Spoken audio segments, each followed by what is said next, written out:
Aromatisation, कैसे किसी aromatic compound को प्रिपेयर किया जाता है एल्केन से और एल्काइन से भी देखेंगे। ठीक है, तो एल्काइन वाले का नाम रहेगा साइक्लिक पॉलीमराइजेशन, और ऐसे जनरली एल्केन से जब बनाएंगे तो एरोमेटाइजेशन। तो सबसे पहले हम लोग जो रिएजेंट यूज करेंगे, कौन सा रिएजेंट यूज करेंगे, ये हमारे लिए जरूरी है। तो ये रिएजेंट यूज करेंगे हम लोग, या तो तुम Cr2O3 ले लो, या तो Cr2O3 ले लो, या तो V2O5 ले लो, या तो मोलिब्डेनम का ऑक्साइड ले लो। इन तीनों में से कोई भी ले लो, कोई दिक्कत वाली बात नहीं है। ठीक है, तो एरोमेटाइजेशन का मतलब होता है कि जिसमें एरोमेटिक कंपाउंड का फॉर्मेशन होगा। चलो जरा समझते हैं। मान लो हमने लिया एन हेक्सेन, क्या लिया, एन हेक्सेन। तो जब एन हेक्सेन लेंगे तो हेक्सेन में कितना कार्बन होगा, 6 होगा, कुछ इस तरीके से।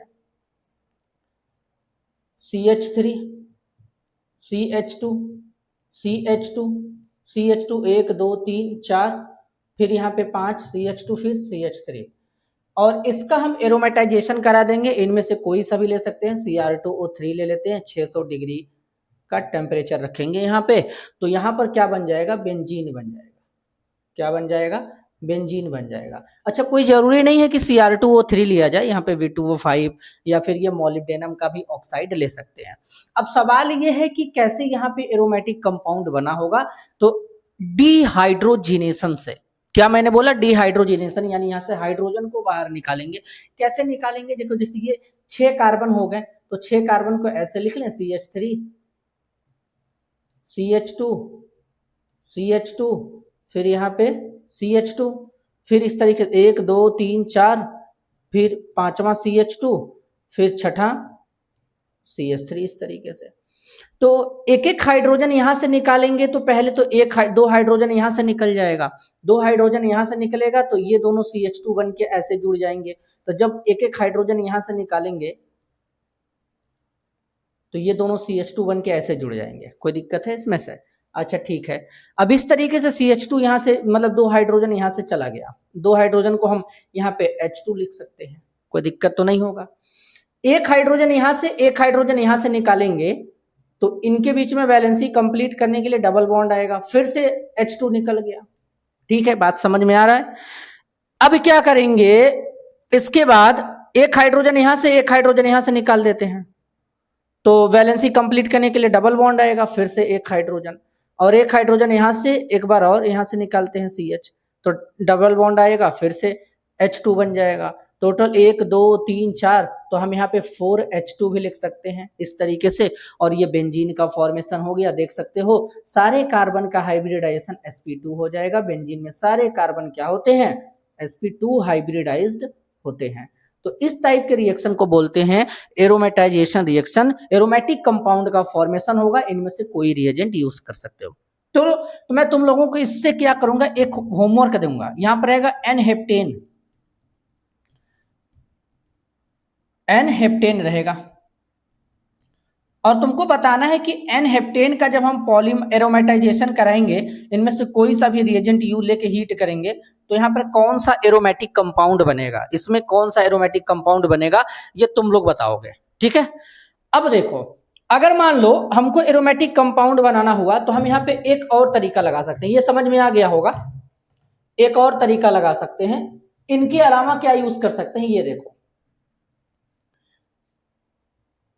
रेड हॉट आयरन ट्यूब ले सकते हैं। ठीक है, मतलब आयरन ट्यूब को एकदम रेड हॉट गर्म कर दिए, जैसे कोयला जब लाल होने के बाद एकदम रेड कलर का दिखता है, अंगारा जिसको कहते हैं, वैसे उसमें से पास कर देंगे एसिटिलीन गैस, और बेंजीन का फॉर्मेशन होगा। तो यहां पर क्या करते हैं, बेंजीन लेते हैं, CH ट्रिपल बॉन्ड CH, और बेंजीन लेते हैं, यहाँ पे रेड हॉट आयरन ट्यूब हो जाएगा, और इसके बाद यहाँ पे बेंजीन बन जाएगा। अब सवाल यह है कि इसको क्या बोलते हैं, इसको साइक्लिक पॉलीमराइजेशन कहते हैं। इस प्रोसेस को साइक्लिक पॉलीमराइजेशन, इसको साइक्लिक पॉलीमराइजेशन कहते हैं। ठीक है, अब जैसे ये एसिटिलीन है, इसी तरीके से दूसरा वाला होगा, इसी तरीके से तीसरा वाला आ जाएगा। तो अब क्या होगा, एक बॉन्ड यहाँ शिफ्ट कर देंगे, एक यहाँ शिफ्ट कर देंगे, एक यहाँ शिफ्ट करेंगे, तो इनके बीच में एक एक डबल बॉन्ड आएगा ऐसे। देखो जैसे ये है CH, ये डबल बॉन्ड था, तो इनके बीच में एक आ गया सिंगल, फिर यहाँ पे CH डबल बॉन्ड, CH आ गया, फिर यहाँ पे देखो एक सिंगल बॉन्ड यहाँ आ जाएगा CH, तो यहाँ पे CH, फिर यहाँ पे डबल बॉन्ड और एक सिंगल बॉन्ड इनमें। तो देखो double single double single double single, एक तरीके से ये क्या है, बेंजीन है। इसी को हम ऐसे दिखा सकते हैं, ठीक है। तो इसको क्या बोलेंगे, इसको हम लोग बोल देंगे बेंजीन। तो इसके लिए भी एक होमवर्क रहेगा हमारी तरफ से। होमवर्क क्या रहेगा ये जरा समझ लो, इसमें तो कोई दिक्कत नहीं होगा, ठीक है। तो होमवर्क ये रहेगा कि मान लो हम यहाँ पे कोई टर्मिनल एल्काइन लेते हैं, जैसे CH3 CH triple bond CH, इसको 1 प्रोपाइन कहते हैं। 1 प्रोपाइन का जब साइक्लिक पॉलीमराइजेशन करेंगे तो क्या प्रोडक्ट यहाँ पे बनेगा, यहाँ पे क्या प्रोडक्ट बनेगा। तो मैंने 2 होमवर्क तुम लोगों को दिया और ये दोनों होमवर्क तुम लोगों को घर से करना है, ठीक।